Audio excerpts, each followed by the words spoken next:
So Okay. I don't think I have anything else to add to it.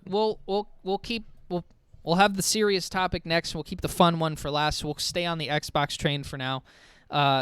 Obviously, the biggest news of the last, whenever this news came out, week and a half, Xbox acquiring Activision Blizzard God damn. for The amount of money that they spent on that 70 is billion. fucking insane. That is 70 so billion. much money. So much money. $70 billion. That's crazy. I'm very. I just can't believe that they. By the way, I see your comments, Gabe. Hi. I will respond at the end of the show. But I know I have. So there's a couple aspects of this I do want to cover. Let me try to get some of these things up. I sent myself some of the things that maybe people, there's a lot of questions surrounding it, more than answers, right? So we have the answer, like, did they acquire them? Yeah, okay, they bought them, and I think it was $70 billion. I know that a big question that's been floating around, I think it might have been answered at this point.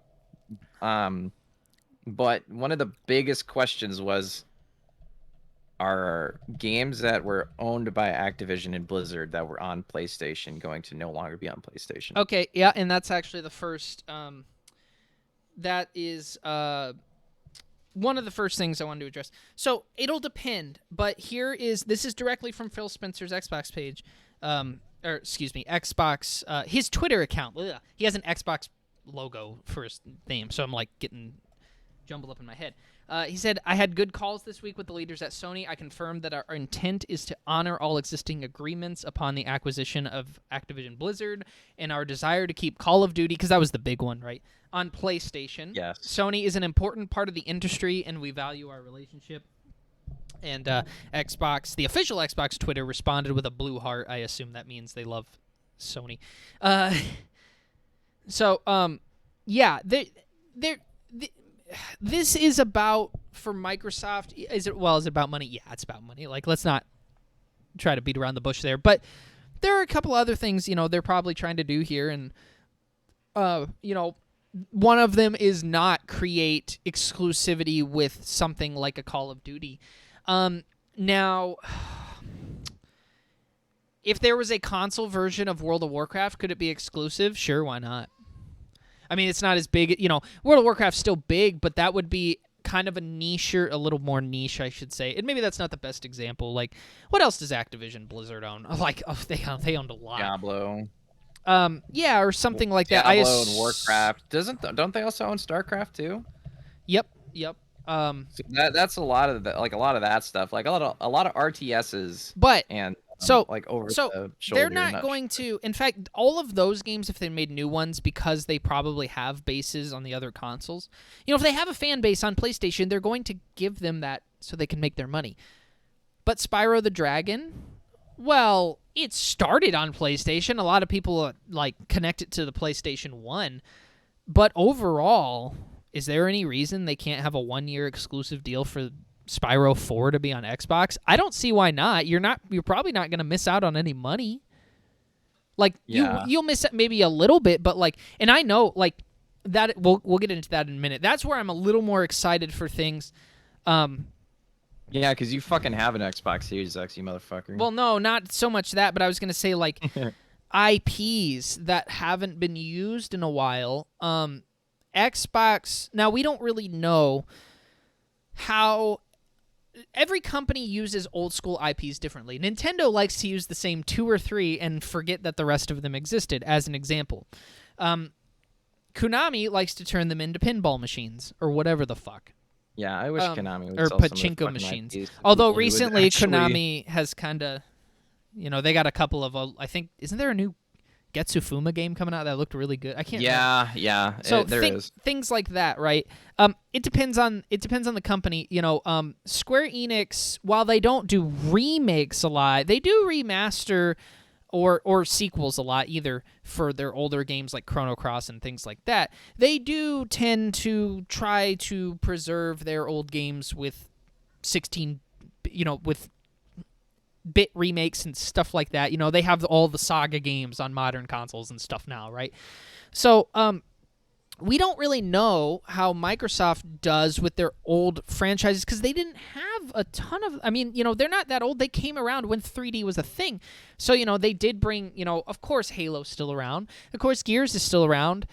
Fable, there's a new one coming. But Microsoft doesn't have a ton of, like, dead IPs that need to be revived. So it'll be interesting to see that now that they do own someone else's formerly IPs that could use some revival, because by all accounts a lot of the reports were suggesting that the people who worked on Crash 4 are no longer working on new Crash games and they were working on Call of Duty, and there's not going to be a Spyro 4, and there's never going to be a new Guitar Hero and all this stuff. Now there can be. Now there can be, and this is was this also from Phil Spencer? I have no idea what Hang you're on. looking at. I have a thing here. Oh, This is an interview with Phil Spencer from the Washington Post.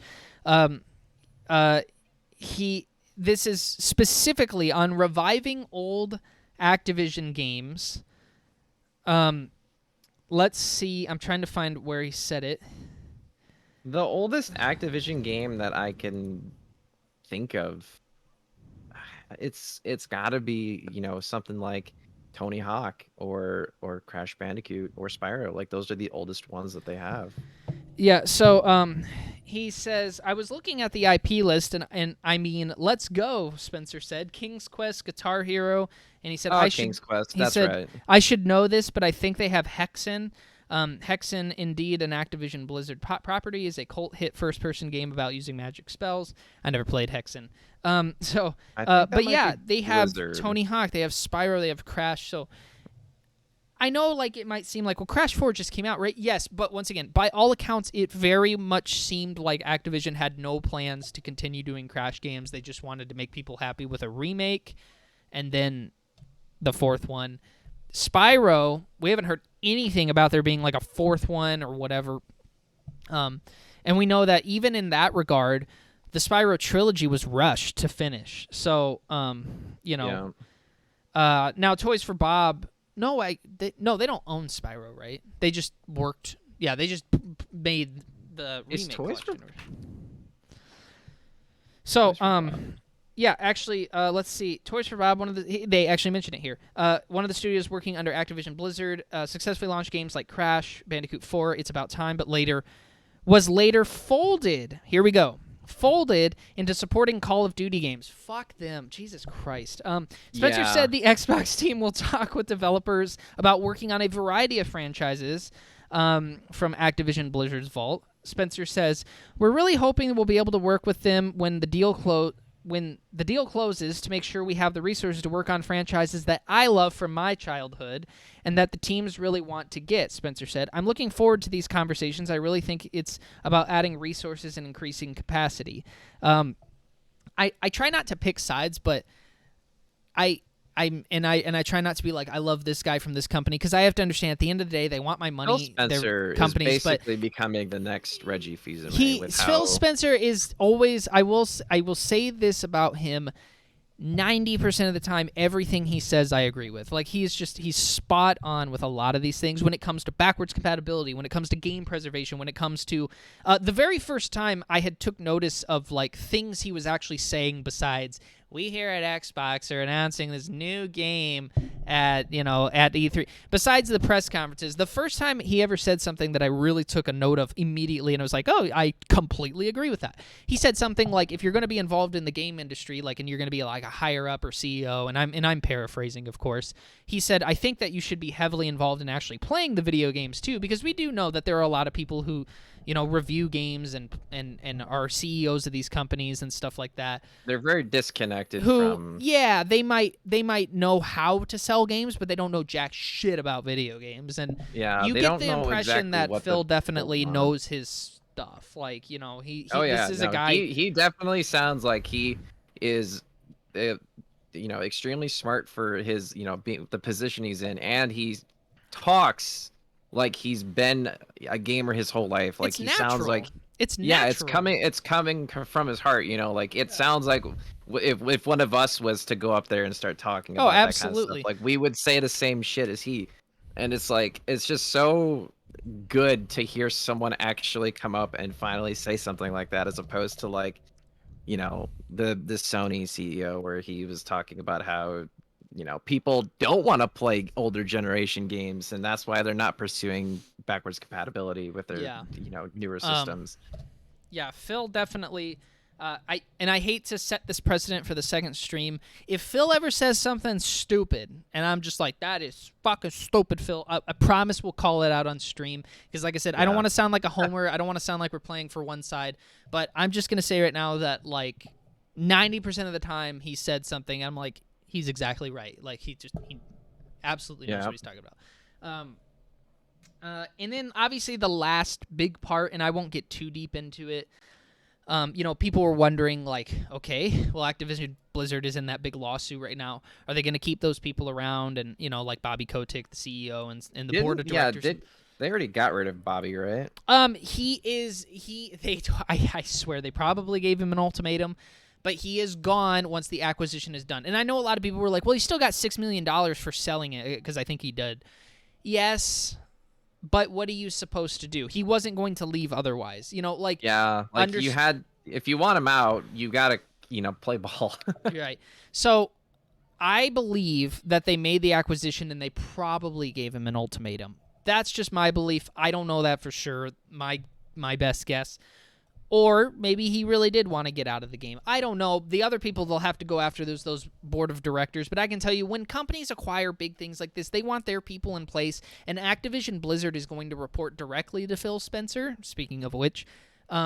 Because of that, I'm pretty sure that people from Xbox are going to go in and they're going to clean house. That's going to be the first thing they do. And they're going to put their own people in that they want and they trust and they think who are going to run that company well. So the Activision Blizzard that you've known is about to change, and probably for the better, not just on the that level of sexual harassment and shit like that, but also on the level of the gaming side of things. Maybe it's not all Call of Duty anymore. Like, maybe we actually will get some, and I'm being hopeful here, but we'll see. We'll get a new Tony Hawk game that's good. Yeah, the remake was apparently good. I haven't played that, but yes. But a new one. That's the thing, is it's a remake of an already good game. Yeah, a new one would be great. If we could get Tony Hawk's Underground 3 or 4, whatever it's on, that'd be so cool. Yeah. So, yeah, and I don't know how optimistic we should be. Do I necessarily think that Microsoft going around buying all these game companies is great for? No, you don't want a monopoly. You don't want a Disney. You're right. And but it's no different than Sony's been buying it. Now they haven't bought anything like this, but they've been buying a couple 10 cent. Yeah, Blue Point. 10 cents. They bought Blue Point. Right, 10 cents buying the shit out of everything. Oh my god, 10 cents going They're on even a fucking worse. rampage. They're Yeah, even worse. I don't. Microsoft bought two of the big ones, right? But and for all the people who were it was funny because after they bought Bethesda, and it was funny how people were like, Sony should just go buy Square Enix. I'm like, you don't understand. Sony can't do that.